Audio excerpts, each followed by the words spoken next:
بسم اللہ الرحمن الرحیم۔ السلام علیکم سامعین، کاشانہ بصیرت کے خوبصورت یوٹیوب چینل پر ہم جس کتاب کو مل کر پڑھ رہے ہیں وہ ہے ترجمہ نہج البلاغہ، جس کے مؤلف ہیں حجت الاسلام مولانا مفتی جعفر حسین صاحب۔ کتاب کو کی ریڈنگ کا آغاز کرنے سے پہلے ایک مزے کی بات آپ لوگوں سے شیئر کروں کہ مجھے ایک جو لوگ سنتے ہیں نا ہم جو کتابیں ان میں سے ایک نے کل میسج کیا کہ آپ اکثر یہ کہتی ہیں کہ ہم یوٹیوب کاشانہ بصیرت کے خوبصورت یوٹیوب چینل پہ، تو خوبصورت کیوں کہتی ہیں؟ تو میں نے کہا چلیں اس کا میں جواب جو ہے وہ اگلی آڈیو میں دوں گی جو میں ریکارڈ کرنے جا رہی ہوں، اور پہلے یہ بتا دوں کہ یہ تو ہے پارٹ 33۔ چلیے، اب خوبصورت اس لیے کہتی ہوں کہ جہاں پہ بھی ذکر اہل بیت ہو اور جہاں پہ کتابیں موجود ہوں، جس جگہ ہم بیٹھ کے کتابیں پڑھیں، اور کتابیں بھی عام کتابیں نہیں، وہ کتابیں جو انتہائی مستند ہیں، اوتھینٹک بکس ہیں، اور ان سے ہم تاریخ کے جھروکوں میں جھانکتے ہیں اور ان میں بہت کچھ نظر آتا ہے، تو وہ جگہ تو خوبصورت ہی ہوئی نا۔ تو اس لیے یہ کاشانہ بصیرت کا خوبصورت یوٹیوب چینل جس پر پارٹ 33 پہ میں سیمی زوار حاضر ہوں۔ آئیے ہم سب مل کے پڑھتے ہیں اس کتاب کو، اور ہم اس کتاب کو پڑھتے ہوئے پیج 288 پر پہنچے تھے پچھلی آڈیو میں، جس میں ہم نے خطبہ پڑھا تھا، اور وہ تھا خطبہ نمبر 95۔ اور اس خطبے میں جو کچھ ہم نے پڑھا تو کچھ چیزیں ایسی تھیں جس کے اوپر اشارہ ہوتا ہے نا، بعد میں تفصیلات ہوتی ہیں، تو وہ ہم نے اس وقت چھوڑ دی تھی۔ ہم نے کہا تھا کہ ہم اس کو آرام سے پڑھیں گے، تو آئیے پھر اب ہم اس کو تسلی سے پڑھ لیتے ہیں، کیونکہ پچھلی آڈیو میں ٹائم نہیں بچا تھا۔ تو جی، جہاں پر یہ جو آغاز ہوا تھا اور جہاں پر ہمیں اشارہ دیا تھا کہ ہم جا کے اس میں پڑھیں، وہ یہ تھا کہ رعیتیں اپنے حکمرانوں کے ظلم و جور سے ڈرا کرتی تھیں۔ تو اس بارے میں پہلے یہاں پہ لکھا ہے، آئیے پہلے پڑھ لیتے ہیں، بلکہ میرے خیال سے صرف اسی بارے میں سمجھایا گیا ہے جو کہ جی 1.5-2 قریب ہے۔ چلیں مل کے پڑھتے ہیں۔ چلیں، لکھا ہے جی، پیغمبر صلی اللہ علیہ وآلہ وسلم کے بعد جو فضا پیدا کر دی گئی تھی اس میں اہل بیت علیہ السلام کے لیے گوشہ گزینی کے سوا کوئی چارہ نہ تھا، جس کی وجہ سے دنیا ان کے اصلی خد و خال سے بیگانہ اور ان کے علوم و کمالات سے ناآشنا ہو کر رہ گئی، اور انہیں نظروں سے گرانا اور اقتدار سے الگ رکھنا ہی اسلام کی سب سے بڑی خدمت تصور کر لیا گیا۔ اگر حضرت عثمان کی کھلم کھلا بے عنوانیاں مسلمانوں کو کروٹ لینے اور آنکھ کھولنے کا موقع نہ دیتی تو ان کے بعد بھی امیر المومنین علیہ السلام کی بیعت کا کوئی سوال پیدا نہ ہوتا تھا، بلکہ اقتدار جس رخ پر بڑھ رہا تھا اسی رخ پر بڑھتا رہتا۔ لیکن جن لوگوں کا اس سلسلے میں نام لیا جا سکتا ہے وہ اپنے دامن بند و قبا کو دیکھ کر آگے بڑھنے کی جرت نہ کرتے، اور معاویہ مرکز سے دور اپنی راجدھانی میں بیٹھا ہوا تھا۔ ان حالات میں امیر المومنین کے سوا کوئی ایسا نہ تھا جس کی طرف نظریں اٹھتیں، چنانچہ نگاہیں آپ کے گرد طواف کرنے لگیں، اور وہی عوام جو سیلاب کے بہاؤ اور ہوا کا رخ دیکھ کر دوسروں کی بیعت کرتے رہے تھے، آپ کے ہاتھوں پر بیعت کے لیے ٹوٹ پڑے۔ لیکن یہ بیعت اس حیثیت سے نہ تھی کہ وہ آپ کی خلافت کو من جانب اللہ اور آپ کو امام مفترض الطاعت سمجھ رہے ہوں، بلکہ انہی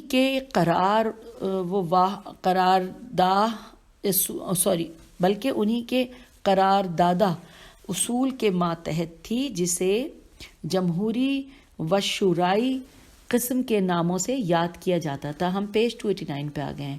لکھا ہے، البتہ ایک گروہ ایسا تھا جو آپ کی خلافت کو نسی نون سواد چھوٹی اور سواد پہ تشدید ہے سمجھتے ہوئے دینی فریضے کی حیثیت سے بیعت کر رہا تھا، ورنہ اکثریت تو آپ کو دوسرے خلفاء کی طرح ایک فرما روا اور بلحاظ فضیلت چوتھے درجے پر یا خلفائے ثلاثہ کے بعد عام صحابہ کی طرح سطح پر سمجھتی تھی، اور چونکہ رعیت، فوج اور عہدیدار سابقہ حکمرانوں کے عقائد و اعمال سے متاثر اور ان کے رنگ میں رنگے ہوئے تھے، اس لیے جب کوئی بات اپنی منشا کے خلاف پاتے تو بگڑتے، الجھتے، جنگ سے جی چراتے اور سرکشی و نافرمانی پر اتر آتے تھے۔ اور پھر جس طرح پیغمبر صلی اللہ علیہ وآلہ وسلم کے ساتھ شریک جہاد ہونے والے کچھ دنیا کے طلبگار تھے اور کچھ آخرت کے، اسی طرح یہاں بھی دنیا پرستوں کی کمی نہ تھی، جو بظاہر امیر المومنین سے ملے ہوئے تھے اور پردہ معاویہ سے ساز باز رکھتے تھے، جس نے ان میں سے کسی سے منصب کا وعدہ کر رکھا تھا اور کسی کو دولت کا لالچ دے رکھا تھا۔ ان لوگوں کو شیعان امیر المومنین علیہ السلام قرار دے کر شیعت کو مورد الزام ٹھہرانا حقائق سے چشم پوشی کرنا ہے، جبکہ ان لوگوں کا مسلک وہی ہو سکتا ہے جو امیر المومنین علیہ السلام کو چوتھے درجے پر سمجھنے والوں کا ہونا چاہیے۔ چنانچہ ابن ابی الحدید ان لوگوں کے مسلک و مذہب پر واشگاف لفظوں میں روشنی ڈالتے ہیں۔ آئیے ترجمہ پڑھتی ہوں۔ لکھا ہے جو شخص امیر المومنین کے زمانے خلافت کے واقعات کو گہری نظر سے دیکھے گا، وہ اس امر کو جان لے گا کہ امیر المومنین علیہ السلام مجبور اور بے بس بنا دیے گئے تھے، کیونکہ آپ کی حقیقی منزلت کے پہچاننے والے بہت کم تھے، اور سواد اعظم آپ کے بارے میں وہ اعتقاد نہ رکھتا تھا جو اعتقاد آپ کے متعلق رکھنا واجب و ضروری تھا۔ وہ پہلے خلفاء کو آپ پر فضیلت دیتے تھے اور یہ خیال کرتے تھے کہ فضیلت کا معیار خلافت ہے، اور اس مسئلے میں بعد والے اگلوں کی تقلید و پیروی کرتے تھے، اور یہ کہتے تھے کہ اگر پہلے لوگوں کو یہ علم نہ ہوتا کہ پہلے خلفاء آپ پر فضیلت رکھتے تھے تو وہ آپ پر انہیں مقدم نہ کرتے، اور یہ لوگ تو آپ کو ایک تابع اور ان کی رعیت کی حیثیت سے جانتے تھے، اور جو لوگ آپ کے ساتھ شریک ہو کر جنگ کرتے تھے ان میں اکثر حمیت اور عربی عصبیت کے پیش نظر شریک جنگ ہوتے تھے، نہ دین اور عقیدے کی بنا پر۔ یہاں پہ ترجمہ ختم ہو گیا، اور اس کے بعد نیچے لکھا ہے کہ جو دوسرا یاد ہے جو ہم نے پڑھا تھا، اس میں جو کہ ہمیں کہا تھا کہ ہم جا کے حاشیے میں دیکھیں، جس میں سبا کا ورتسین بے الف، مجھے تو یاد آ گیا سامعین، وہ کہیں لکھا تھا اس میں، اور اس میں ہمیں حاشیے میں پڑھنا تھا۔ میں نے کہا تھا کہ اس کو ہم بعد میں جا کے پڑھیں گے۔ چلیے اب اس کے بارے میں یہاں پہ لکھا ہے، آئیے ہم مل کے اس کو پڑھتے ہیں۔ لکھا ہے سبا ابن لشہیب، لام شین ہے، لشیہب ہے، لام شین ہے یہ بے، ابن یعرب یہ عین رے بے، ابن قحطان قاف ہے تو الف نون کی اولاد، قبیلہ سبا کے نام سے موسوم ہے۔ کتنے مشکل نام تھے نا سامعین، میں نے کوشش تو کی، پتہ نہیں صحیح پڑھے یا نہیں پڑھے۔ اچھا جی، تو یہ قبیلہ سبا کے سین بے الف سبا کے نام سے موسوم ہے۔ جب ان لوگوں نے انبیاء کو جھٹلانا شروع کیا تو قدرت نے انہیں جھنجھوڑنے کے لیے ان پر پانی کا سیلاب مسلط کر دیا، جس سے ان کے باغات تہہ آب ہو گئے اور وہ خود گھر بار چھوڑ کر مختلف شہروں میں بکھر گئے۔ اس واقعے سے یہ مثل چل نکلی، اور جہاں کہیں لوگ اس طرح جدا ہو جائیں کہ پھر مجتمع ہونے کی توقع نہ رہے تو یہ مثل استعمال کی جاتی تھی۔ تو جناب سامعین، ہم نے خطبہ نمبر 95 کے بارے میں تفصیلات بھی پڑھ لیں، اور خطبہ تو پہلے پڑھ ہی لیا تھا، اور ہم نے مزید جان بھی لیا کہ ہم جو پوائنٹس ہمیں پڑھنے کے لیے کہے تھے۔ تو آئیے اب ہم پڑھتے ہیں خطبہ نمبر 96، جو کہ پیج نمبر 290 پر اب ہم ہیں۔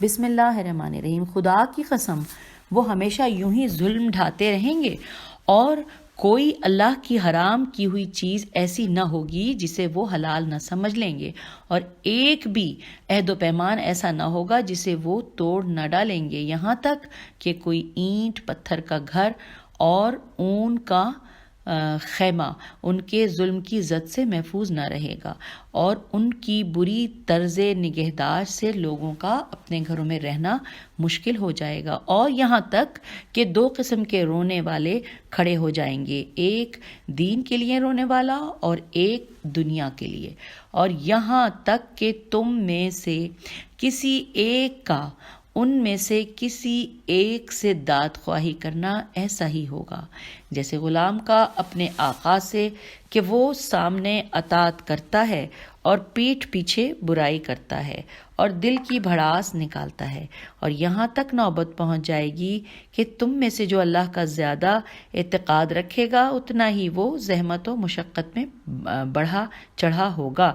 اس صورت میں اگر اللہ تمہیں امن و عافیت میں رکھے تو اس کا شکر کرتے ہوئے اسے قبول کرو، اور اگر ابتلاء و آزمائش میں ڈالے جاؤ تو صبر کرو، اس لیے کہ اچھا انجام پرہیزگاروں کے لیے ہے۔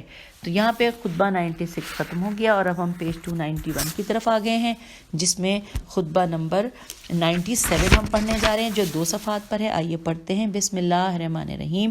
جو ہو چکا اس پر ہم اللہ کی حمد کرتے ہیں، اور جو ہوگا اس کے مقابلے میں اس سے مدد چاہتے ہیں۔ جس طرح اس سے جسموں کی صحت کا سوال کرتے ہیں، اسی طرح دین و ایمان کی سلامتی کے طلبگار ہیں۔ اے اللہ کے بندو، میں تمہیں اس دنیا کے چھوڑنے کی وصیت کرتا ہوں جو تمہیں چھوڑ دینے والی ہے، حالانکہ تم اسے چھوڑنا پسند نہیں کرتے، اور وہ تمہارے جسموں کو کوہنا و بوسیدہ بنانے والی ہے، حالانکہ تم اسے تر و تازہ رکھنے ہی کی کوشش کرتے ہو۔ تمہاری اور اس دنیا کی مثال ایسی ہے جیسے چند مسافر کسی راہ پر چلیں اور چلتے ہی منزل طے کر لیں، اور کسی بلند نشان کا قصد کریں اور فوراً وہاں تک پہنچ جائیں۔ کتنا ہی تھوڑا وقفہ ہے اس کا، اچھا جہاں لکھا ہے اس کا، اس کے بیچ میں بریکٹ میں لکھا ہے کہ گھوڑا دوڑانے والے کا، کہ جو اسے دوڑا کر انتہا کی منزل تک پہنچ جائے، اور اس شخص کی بقا ہی کیا ہے کہ جس کے لیے ایک ایسا دن ہو کہ جس سے وہ آگے نہیں بڑھ سکتا، اور دنیا میں ایک تیز گام طلب کرنے والا اسے ہنکا رہا ہو، یہاں تک کہ وہ اس دنیا کو چھوڑ جائے۔ دنیا کی عزت اور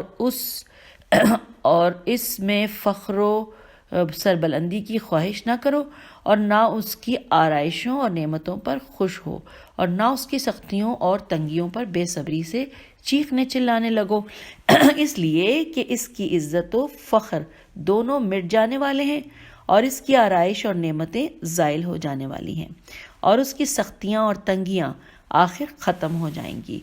اس کی ہر مدت کا نتیجہ اختتام، اور ہر زندہ کا انجام فنا ہونا ہے۔ کیا پہلے لوگوں کے واقعات میں تمہارے لیے کافی تنبیہ کا سامان نہیں؟ پیج 292۔ تنبیہ کا سامان نہیں، اور تمہارے گزرے ہوئے آباء و اجداد کے حالات میں تمہارے لیے عبرت اور بصیرت نہیں؟ اگر تم سوچو سمجھو، کیا تم گزرے ہوئے لوگوں کو نہیں دیکھتے کہ وہ پلٹ کر نہیں آتے، اور ان کے بعد باقی رہنے والے بھی زندہ نہیں رہتے؟ تم دنیا والوں پر نظر نہیں کرتے کہ جو مختلف حالتوں میں صبح و شام کرتے ہیں؟ کہیں کوئی میت ہے جس پر رویا جا رہا ہے، اور کہیں کسی کو تعزیت دی جا رہی ہے، کوئی عاجز و زمین گیر مبتلا مرض ہے، اور کوئی عیادت کرنے والا عیادت کر رہا ہے، کہیں کوئی دم توڑ رہا ہے، کوئی دنیا تلاش کرتا پھرتا ہے اور موت اسے تلاش کر رہی ہے، اور کوئی غفلت میں پڑا ہے لیکن موت اسے غافل نہیں ہے۔ گزر جانے والوں کے نقش قدم پر ہی باقی رہ جانے والے چل رہے ہیں۔ میں تمہیں متنبہ کرتا ہوں کہ بدعمالیوں کے ارتکاب کے وقت ذرا موت کو بھی یاد کر لیا کرو، کہ جو تمام لذتوں کو مٹا دینے والی اور تمام نفسانی مزوں کو کرکرا کر دینے والی ہے۔ اللہ کے واجب الادا حقوق ادا کرنے اور اس کی ان گنت نعمتوں اور لاتعداد احسانوں کا شکر بجا لانے کے لیے اس سے مدد مانگتے رہو۔ یہاں پر خطبہ نمبر 97 مکمل ہو گیا۔ اب ہم خطبہ نمبر 98 پڑھنے جا رہے ہیں، اور یہ میں دیکھ لوں کہ یہ کتنا بڑا خطبہ ہے کہ اس آڈیو میں ہم پڑھ پائیں گے یا نہیں۔ جی سامعین، ہم ابھی تو بلکہ پڑھ لیں گے آرام سے، ہے ٹائم۔ جی خطبہ 98۔ بسم اللہ الرحمن الرحیم۔ اس اللہ کے لیے حمد و ثنا ہے جو مخلوقات میں اپنا دامن فضل پھیلائے ہوئے اور اپنا دست کرم بڑھائے ہوئے ہے۔ ہم تمام امور میں اس کی حمد کرتے ہیں اور اس کے حقوق کا پاس و لحاظ رکھتے ہیں، اس سے مدد مانگتے ہیں، اور ہم گواہی دیتے ہیں کہ اس کے علاوہ کوئی معبود نہیں۔ پیج 293 پہ ہم آ گئے۔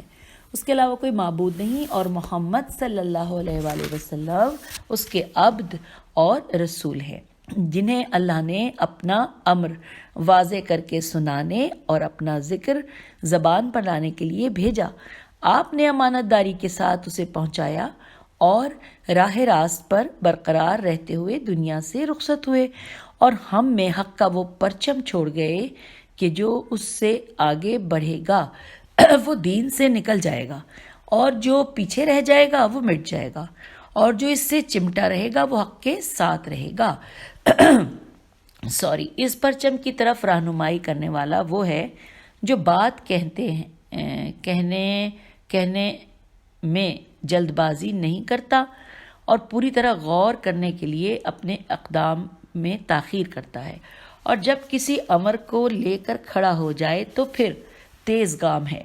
جب تم اس کے سامنے گردنیں خم کر دو گے اور اس کی عظمت و جلال کے پیش نظر اس کی طرف انگلیوں کے اشارے کرنے لگو گے تو اسے موت آ جائے گی اور اسے لے جائے گی، اور پھر جب تک اللہ چاہے تم انتظار میں ٹھہرے رہو گے، یہاں تک کہ اللہ اس شخص کو ظاہر کرے جو تمہیں ایک جگہ پر جمع کرے اور تمہاری شیرازہ بندی کرے جو کچھ ہونے والا نہیں۔ اب یہاں پہ جو لکھا ہے نا جو کچھ ہونے والا نہیں، اس پہ نشان ہے کہ ہمیں پڑھنا ہے، تو ہم آگے جا کے اس کے بارے میں پڑھیں گے۔ پہلے ہم خطبہ مکمل کر لیتے ہیں جی۔ تو یہاں پہ لکھا ہے کہ جو کچھ ہونے والا نہیں، ٹھیک ہے جی۔ اب اس سے آگے چلتے ہیں۔ لکھا ہے کہ اس کی لالچ نہ کرو، اور بہت ممکن کہ برگزشتہ صورتحال کا ایک قدم اکھڑ گیا ہو اور دوسرا قدم جمع ہوا ہو، اور پھر کوئی ایسی صورت ہو کہ دونوں قدم جم ہی جائیں۔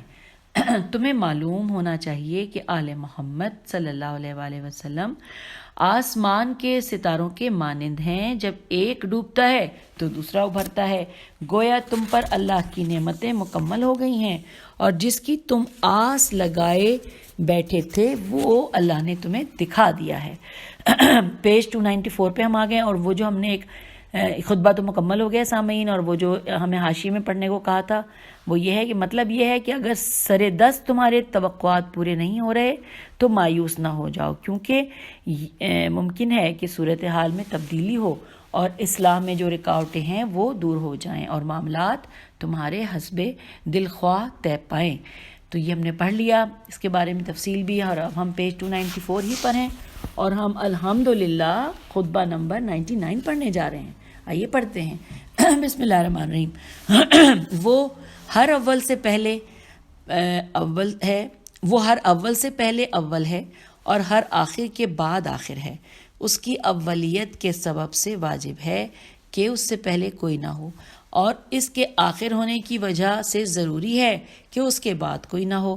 میں گواہی دیتا ہوں کہ اللہ کے سوا کوئی معبود نہیں، ایسی گواہی جس میں ظاہر و باطن یکساں اور دل و زبان ہمنوا ہیں۔ اے لوگو، تم میری مخالفت کے جرم میں مبتلا نہ ہو اور میری نافرمانی کر کے حیران و پریشان نہ ہو۔ میری باتیں سنتے وقت تو ایک دوسرے کی طرف آنکھوں کے اشارے نہ کرو۔ اس ذات کی قسم جس نے دانے کو شگافتہ کیا اور ذی روح کو پیدا کیا ہے، میں جو خبر تمہیں دیتا ہوں وہ نبی صلی اللہ علیہ وآلہ وسلم کی طرف سے پہنچی ہوئی ہے۔ نہ خبر دینے والے رسول صلی اللہ علیہ وآلہ وسلم نے جھوٹ کہا، نہ سننے والا جاہل تھا۔ لو سنو، میں ایک سخت گمراہیوں میں پڑے ہوئے شخص کو گویا اپنی آنکھوں سے دیکھ رہا ہوں کہ وہ شام میں کھڑا ہوا للکار رہا ہے، اور اس نے اپنے جھنڈے کو کوفے کے آس پاس کھلے میدانوں میں گاڑ دیے ہیں۔ اچھا سامعین، یہاں جہاں لکھا ہے نا لو سنو کہ میں ایک گمراہیوں میں پڑے ہوئے شخص کو دیکھ رہا ہوں، یہاں پہ ہمیں حاشیے میں پڑھنے کے لیے کہا ہے، اور میں دیکھ بھی لیتی ہوں کیونکہ ایک ہی لائن ہے بس۔ اس پہ لکھا ہے کہ اس سے بعض نے معاویہ اور بعض نے عبد الملک ابن مروان مراد لیا ہے، بس یہ ایک لائن تھی۔ تو جی ہم پھر خطبے کو دیکھ رہے ہیں کہ لو سنو، میں ایک سخت گمراہیوں میں پڑے ہوئے شخص کو گویا اپنی آنکھوں سے دیکھ رہا ہوں کہ وہ شام میں کھڑا ہوا للکار رہا ہے، اور اس نے اپنے جھنڈے کوفے کے آس پاس کھلے میدانوں میں گاڑ دیے ہیں۔ چنانچہ جب اس کا منہ پھاڑ کھانے کو کھل گیا اور اس کی لگام کا دہانہ مضبوط ہو گیا اور زمین میں اس کی پامالیاں سخت سے سخت ہو گئیں، تو فتنوں نے اپنے دانتوں سے دنیا والوں کو کاٹنا شروع کر دیا، اور جنگ کا دریا تھپیڑے مارنے لگا، اور دونوں کی سختی سامنے آ گئی، اور راتوں کی تکلیف شدت اختیار کر گئی۔ بس ادھر اس کی کھیتی پختہ ہوئی اور فصل تیار ہوئی، اور اس کی سرمستیاں جوش دکھانے لگیں۔ سامعین ہم پیج 295 پہ آ گئے۔ اس کی سرمستیاں جوش دکھانے لگیں اور تلواریں چمکنے لگیں۔ ادھر سخت فتنہ اور شر کے جھنڈے گڑ گئے، اور اندھیری رات اور متلاطم دریا کی طرح آگے بڑھ آئے۔ اس کے علاوہ اور کتنے ہی تیز جھکڑ کوفے کو اکھیڑ ڈالیں گے اور کتنی ہی سخت آندھیاں اس پر آئیں گی، اور عنقریب جماعتیں جماعتوں سے گتھ جائیں گی، اور کھڑی کھیتیوں کو کاٹ دیا جائے گا اور کٹے ہوئے حاصلوں کو توڑ پھوڑ دیا جائے گا۔ یہاں پہ خطبہ 99 ختم ہو گیا، اور میرا دل بہت خوش ہو رہا ہے سامعین، آپ بھی سن کے بہت خوش ہوں گے۔ تو میں آپ کو بتانے لگی ہوں کہ اب ہم خطبہ نمبر 100 پڑھنے جا رہے ہیں۔ تو دیکھیے کہ ہم نے کتنے جلدی مولا کے ہم خطبہ نمبر 100 پہ آ گئے۔ معافی چاہتی ہوں جی۔ بسم اللہ الرحمن الرحیم۔ خطبہ نمبر 100۔ وہ ایسا دن ہوگا کہ اللہ حساب کی چھان بین اور عملوں کی جزا کے لیے سب اگلے پچھلوں کو جمع کرے گا۔ وہ خضوع کی حالت میں اس کے سامنے کھڑے ہوں گے، پسینہ منہ تک پہنچ کر ان کے منہ میں لگام ڈال دے گا۔ زمین ان لوگوں سمیت لرزتی اور تھر تھر آتی ہوگی۔ اس وقت سب سے بڑا جو خوشحال وہ ہوگا جسے اپنے دونوں قدم ٹکانے کی جگہ اور سانس لینے کو کھلی فضا مل جائے گی۔ اچھا، اسی خطبے میں نیچے لکھا ہے کہ اسی خطبے کا ایک جز یہ بھی ہے کہ وہ ایسے فتنے ہوں گے جیسے اندھیری رات کے ٹکڑے، ان کے مقابلے کے لیے گھوڑوں کے پیر جم نہ سکیں گے اور نہ ان کے جھنڈے پلٹائے جا سکیں گے۔ پیج 296۔ وہ تمہارے پاس اس طرح آئیں گے کہ ان کی لگامیں چڑھی ہوں گی اور ان پر پالان کسے ہوں گے۔ ان کا پیش روا نہیں، ہاں جی یہ لکھا ہے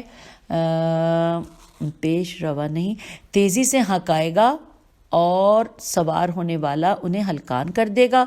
وہ لوگ اس قوم سے ہیں جن کے حملے سخت ہوتے ہیں اور لوٹ کھسوٹ کم۔ ان سے وہ قوم فی سبیل اللہ جہاد کرے گی جو متکبروں کے نزدیک پست اور ذلیل، زمین میں گمنام اور آسمان میں جانی پہچانی ہوئی ہوگی۔ اے بصرہ، تیری حالت پر افسوس ہے کہ جب تجھ پر اللہ کے عذاب کے لشکر ٹوٹ پڑیں گے جس میں نہ غبار اڑے گا اور نہ شور و غوغا ہوگا، اور تیرے بسنے والے قتل اور سخت بھوک میں مبتلا ہوں گے۔ یہاں پر خطبہ 100 ختم ہو گیا، اور اب ہم الحمدللہ خطبہ نمبر 101 پڑھنے جا رہے ہیں، جو کہ ہم اس آڈیو میں مکمل کر لیں گے، یہ میرا اندازہ ہے، کیونکہ وہ زیادہ بڑا نہیں ہے، 2 ہی صفحات پر ہے۔ جی لکھا ہے بسم اللہ الرحمن الرحیم۔ دنیا کو زہد اختیار کرنے والوں اور اس سے پہلو بچانے والوں کی نظر سے دیکھو، خدا کی قسم وہ جلد ہی اپنے رہنے سہنے والوں کو اپنے سے الگ کر دے گی اور امن و خوشحالی میں بسر کرنے والوں کو رنج و اندوہ میں ڈال دے گی، اور جو چیز اس میں کی منہ تو موڑ کر پیٹھ پھیرا لے وہ واپس نہیں آیا کرتی۔ وہ آنے والی چیز کا کچھ پتہ نہیں ہوتا کہ اس کی راہ دیکھی جائے۔ اس کی مسرتیں رنج میں سمو دی گئی ہیں، اور جوان مردوں کی ہمت اور طاقت اس میں کمزوری و توانائی کی طرف بڑھ رہی ہے۔ دیکھو، دنیا کو خوش کر دینے والی چیزوں کی زیادتی تمہیں مغرور نہ بنا دے، اس لیے کہ جو چیزیں تمہارا ساتھ دیں گی وہ بہت کم ہیں۔ اب ہم آگئے پیج 297 پہ، جس پہ لکھا ہے خدا اس شخص پر رحم کرے جو سوچ بچار سے عبرت اور عبرت سے بصیرت حاصل کرے۔ دنیا کی ساری موجود چیزیں معدوم ہو جائیں گی گویا کہ وہ موجود تھیں ہی نہیں، اور آخرت میں پیش آنے والی ہر چیز جلد ہی موجود ہو جائیں گی گویا کہ وہ ابھی سے موجود ہیں۔ ہر شمار میں آنے والی چیز ختم ہو جایا کرتی ہے، اور جس کی آمد کا انتظار ہو اسے آیا ہی جانو، اور ہر آنے والے کو نزدیک اور پہنچا ہوا سمجھو۔ اب اس کے بعد لکھا ہے کہ اس خطبے کا ایک جز یہ ہے، آئیے پڑھتے ہیں۔ لکھا ہے عالم وہ ہے جو اپنا مرتبہ شناس ہو، اور انسان کی جہالت اس سے بڑھ کر کیا ہوگی کہ وہ اپنی قدرت و منزلت نہ پہچانے۔ لوگوں میں سب سے زیادہ ناپسند اللہ کو وہ بندہ ہے جسے اللہ نے اس کے نفس کے حوالے کر دیا ہے، اس طرح کہ وہ سیدھے راستے سے ہٹا ہوا اور بغیر رہنما کے چلنے والا ہے۔ اگر اسے دنیا کی کھیتی یعنی بونے کے لیے بلایا جاتا ہے تو سرگرمی دکھاتا ہے، اور آخرت کی کھیتی بونے کے لیے کہا جاتا ہے تو کاہلی کرنے لگتا ہے۔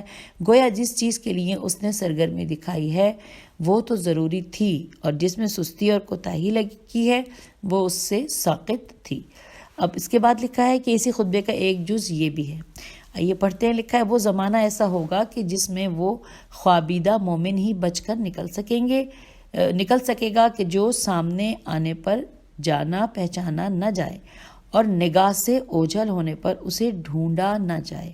یہی لوگ تو ہدایت کے جگمگاتے چراغ اور شب پیمائیوں میں روشن نشان ہیں۔ نہ وہ ادھر ادھر کچھ کا کچھ لگاتے پھرتے ہیں، نہ لوگوں کی برائیاں اچھالتے ہیں اور نہ ان کے راز فاش کرتے ہیں۔ اللہ انہی لوگوں کے لیے رحمت کے دروازے کھول دے اور ان سے اپنے عذاب کی سختیاں دور رکھے۔ ہم خطبے کو پڑھتے ہوئے پیج نمبر 298 پر آ گئے ہیں سامعین، اور ابھی یہ خطبہ جاری ہے۔ لکھا ہے کہ اے لوگو، وہ زمانہ تمہارے سامنے آنے والا ہے کہ جس میں اسلام کو اس طرح اوندھا کر دیا جائے گا جس طرح برتن کو ان چیزوں سمیت جو اس میں ہوں الٹ دیا جائے۔ اے لوگو، اللہ نے تمہیں اس امر سے محفوظ رکھا ہے کہ وہ ظلم پر ظلم کرے، مگر اس سے پناہ نہیں کہ وہ تمہیں آزمائش میں ڈالے۔ اس بزرگ و برتر کہنے والے کا ارشاد ہے، اس میں، اب یہ میں انورٹڈ کاما میں، کہ اس میں ہماری بہت سی نشانیاں ہیں اور ہم تو بس ان کا امتحان لیا کرتے ہیں، انورٹڈ کاما کلوز۔ اب اس کے بعد آگے لکھا ہے کہ سید رضی فرماتے ہیں کہ حضرت نے ارشاد، ہر خوابیدہ مومن، جو یہ ورڈ ہے انورٹڈ کاما میں خوابیدہ سے مراد وہ شخص ہے کہ جو گمنام اور بے شرم ہو اور مسیح کی جمع ہے، اور مسیح اس شخص کو کہتے ہیں جو لوگوں میں فتنہ و شر پھیلاتا رہے اور لگائی بجھائی کرتا رہے، اور مدیح کی جمع ہے، اور مزیح اسے کہتے ہیں کہ جو کسی کی برائی سنے تو اسے اچھالے اور اعلانیہ بیان کرے، اور بزور کی جمع ہے، اور بزور اسے کہتے ہیں کہ جو احمق اور اول فول بکنے والا ہو۔ اچھا، اب ہم خطبہ نمبر 102 کی طرف آ گئے ہیں، جو کہ ہم اتنا ٹائم ہے کیونکہ خطبہ چھوٹا ہے، ہم اسی آڈیو میں پڑھ لیں گے۔ لکھا ہے بسم اللہ الرحمن الرحیم، لکھا ہے کہ ایک دوسری روایت کی بنا پر یہ خطبہ پہلے درج ہو چکا ہے۔ چلیے ہم پڑھ لیتے ہیں۔ لکھا ہے، جب اللہ نے محمد صلی اللہ علیہ وآلہ وسلم کو بھیجا تو عربوں میں نہ کوئی آسمانی کتاب کا پڑھنے والا تھا اور نہ کوئی نبوت و وحی کا دعوے دار۔ ہم پیج 299 پہ آ گئے ہیں۔ آپ نے اطاعت کرنے والوں کو لے کر اپنے مخالفوں سے جنگ کی،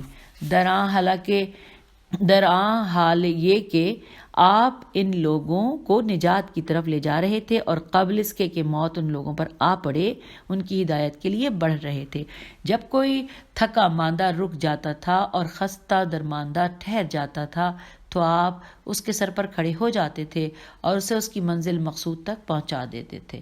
اور یہ اور بات ہے کہ کوئی ایسا تباہ حال ہو جس میں ذرہ بھر بھلائی نہ ہو، یہاں تک کہ آپ نے انہیں نجات کی منزل دکھا دی اور انہیں ان کے مرتبے پر پہنچا دیا۔ چنانچہ ان کی چکی گھومنے لگی، ان کے نیزے کا خم جاتا رہا، اور خدا کی قسم میں بھی انہیں ہکانے والوں میں تھا، یہاں تک کہ وہ پوری طرح پسپا ہو گئے اور اپنے بندھنوں میں جکڑ دیے گئے۔ اس دوران میں نہ میں عاجز ہوا، نہ بزدلی دکھائی، نہ کسی قسم کی خیانت کی اور نہ مجھ میں کمزوری آئی۔ خدا کی قسم میں اب بھی باطل کو چیر کر حق کو اس کے پہلو سے نکال لوں گا۔ اور یوں ہم نے خطبہ نمبر 102 بھی پڑھ لیا۔ آئیے اب خطبہ 103 بھی پڑھ لیتے ہیں کیونکہ ابھی 3-4 منٹ ہیں۔ بسم اللہ الرحمن الرحیم۔ آخر اللہ نے محمد صلی اللہ علیہ وآلہ وسلم کو بھیجا، درا حال یہ کہ وہ گواہی دینے والے، خوشخبری سنانے والے اور ڈرانے والے تھے، جو بچپنے میں بھی بہترین خلائق اور سن رسیدہ ہونے پر بھی اشرف کائنات تھے، اور پاک لوگوں میں جو میں خو خصلت کے اعتبار سے پاکیزہ تر اور خود جود و سخا میں ابر صفت برسائے جانے والوں میں سب سے زائد لگاتار برسنے والے تھے۔ ہم پیج 300 پہ آ گئے ہیں۔ دنیا اپنی لذتوں میں اس وقت تمہارے لیے شیریں و خوشگوار ہوئی اور اس وقت تم اس کے تھنوں سے دودھ پینے پر قادر ہوئے جب اس کے پہلے کی مہاریں جھول رہی تھیں اور اس کا تنگ یعنی ڈھیلا ہو کر ہل رہا تھا، یعنی اس کا کوئی سوار اور دیکھ بھال کرنے والا نہ تھا جو اس کی باگیں اٹھاتا اور اس کا تنگ کستا۔ کچھ قوموں کے لیے تو حرام اس بیری کی مانند، اور بریکٹ میں لکھا ہے کہ خوشگوار اور مزیدار، بریکٹ کلوز ہو گیا تھا، جس کی شاخیں پھلوں کی وجہ سے جھکی ہوئی ہوں اور حلال ان کے لیے کوسوں دور اور نایاب تھا۔ خدا کی قسم، یہ دنیا لمبی چھاؤں کی صورت میں ایک مقررہ وقت تک تمہارے پاس ہے، مگر اس وقت تو زمین بغیر روک ٹوک کے تمہارے قبضے میں ہے۔ تمہارے ہاتھ اس میں کھلے ہوئے ہیں اور پیشواؤں کے ہاتھ بندھے ہوئے ہیں۔ تمہاری تلواریں ان پر مسلط ہیں اور ان کی تلواریں رد کی جا چکی ہیں۔ تمہیں معلوم ہونا چاہیے کہ ہر خون کا کوئی قصاص لینے والا اور ہر حق کا کوئی طلب کرنے والا بھی ہوتا ہے، اور ہمارے خون کا قصاص لینے والا اس حاکم کے مانند ہے جو اپنے ہی حق کے بارے میں فیصلہ کرے، اور وہ اللہ ہے کہ جسے وہ تلاش کرے وہ اسے بے بس نہیں بنا سکتا، اور جو بھاگنے کی کوشش کرے وہ اس کے ہاتھوں سے بچ کر نہیں نکل سکتا۔ اے بنی امیہ، میں اللہ کی قسم کھا کر کہتا ہوں کہ جلد ہی تم اپنی، بریکٹ میں لکھا ہے دنیا اور اس کی بریکٹ کلوز، ثروتوں کو دوسروں کے ہاتھوں اور دشمنوں کے گھروں میں دیکھو گے۔ سب آنکھوں سے زیادہ دیکھنے والی آنکھ وہ ہے جس کی نظر نیکیوں میں اتر جائے، اور سب کانوں سے بڑھ کر سننے والا وہ کان ہے کہ جو نصیحت کی باتیں سنے اور انہیں قبول کرے۔ ہم پیج 301 پہ آ گئے ہیں۔ اے لوگوں، واعظ باعمل کے چراغ ہدایت کی لو سے اپنے چراغ کو روشن کر لو اور اس صاف و شفاف چشمے سے پانی بھر لو جو شبہات کی آمیزشوں اور کدورتوں سے نتھر چکا ہے۔ اے اللہ کے بندو، اپنی جہالتوں کی طرف نہ مڑو اور نہ اپنی خواہشوں کے تابع ہو جاؤ، اس لیے کہ خواہشوں کی منزل میں اترنے والا ایسا ہے جیسے کوئی سیلاب زدہ دیوار کے کنارے پر کھڑا ہو کہ جو گرا چاہتی ہو۔ وہ ہلاکتوں کا پلندہ اپنی پیٹھ پر اٹھائے، کبھی اس کندھے پر رکھتا ہے کبھی اس کندھے پر، اپنی ان رایوں کی صورت میں جنہیں وہ بدلتا رہتا ہے۔ وہ یہ چاہتا ہے کہ اس پر کوئی دلیل چسپاں کرے، مگر وہ چپکنے والی نہیں ہوتی، اور اسے ذہنوں سے قریب کرنا چاہتا ہے جو قریب ہونے کے قابل نہیں۔ اللہ سے ڈرو کہ تم اپنی شکایتیں اس شخص کے سامنے لے کر بیٹھ جاؤ کہ جو تمہاری خواہشوں کے مطابق تمہارے شکووں کے قلق کو دور نہیں کرے گا اور نہ شریعت کے محکم و مضبوط احکام کو توڑے گا۔ امام کا قرض تو بس یہ ہے کہ جو کام اسے اپنے پروردگار کی طرف سے سپرد ہوا ہے اسے انجام دے، اور وہ یہ ہے کہ پند و نصیحت کی باتیں ان تک پہنچائے، سمجھانے بجھانے میں پوری کوشش کرے، سنت کو زندہ رکھے، اور جن پر حد لگنا ہے ان پر حد جاری کرے، اور غصب کیے ہوئے حصوں کو ان کے اصلی وارثوں تک پہنچائے۔ تمہیں چاہیے کہ علم کی طرف بڑھو قبل اس کے کہ اس کا ہرا بھرا یہ سبز خشک ہو جائے، اور قبل اس کے کہ اہل علم سے علم سیکھنے میں اپنے ہی نفس کی مصروفیتیں حائل ہو جائیں۔ دوسروں کو برائیوں سے روکو اور خود بھی رکے رہو، اس لیے کہ تمہیں برائیوں سے رکنے کا حکم پہلے ہے اور دوسروں کو روکنے کا بعد میں۔ سامعین، پیج 302 پر آتے ہی ہم نے چند 4-5 لائنیں پڑھی ہیں اور خطبہ نمبر 103 کو الحمدللہ مکمل کر لیا۔ اب باقی انشاءاللہ اگلی آڈیو میں اجازت دیجیے۔ خدا حافظ، فی امان اللہ۔